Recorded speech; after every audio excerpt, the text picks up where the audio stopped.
case ai nomadi, così si inseriscono. Anch'io lo dicono, però l'inserimento non passa attraverso il ghetto di un villaggio per Sinti. Non è questo il sistema di integrare, si diano le abitazioni civili, come viviamo tutti, non baraccopoli.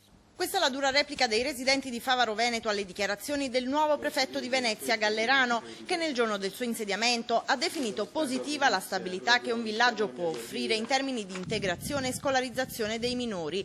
Una polemica che diventa subito anche politica. Il capogruppo della Lega Nord in Comune a Venezia, Alberto Mazzonetto, lancia una provocazione a titolo personale: perché non selezionare i prefetti a livello regionale con annesso esame di cultura e lingua locale? Ed il PDL veneziano fa invece notare la contraddizione del Carroccio, che a livello locale appoggia la battaglia contro il campo nomadi, ma a Roma il ministro Maroni ha appena finanziato con 20 milioni di euro la realizzazione di villaggi nella capitale. Per i cittadini, al di là delle ideologie, è anche una questione molto concreta.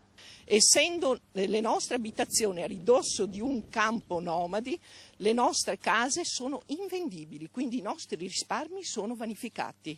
Il titolare di un albergo lontano 200 metri dal villaggio è ancora più concreto. E c'è gente che ha paura, anche solo sapendo che c'è vicino questo campo nomadi. Quindi lei teme per la sua attività di chiudere, di fallire? Sicuramente. L'unica speranza che resta ai cittadini è la disponibilità espressa dal prefetto ad ascoltare tutte le richieste provenienti dai comitati. Noi chiediamo prima di tutto un colloquio con il nuovo prefetto, con il dottor Gallerano, e poi noi chiediamo che venga a vedere.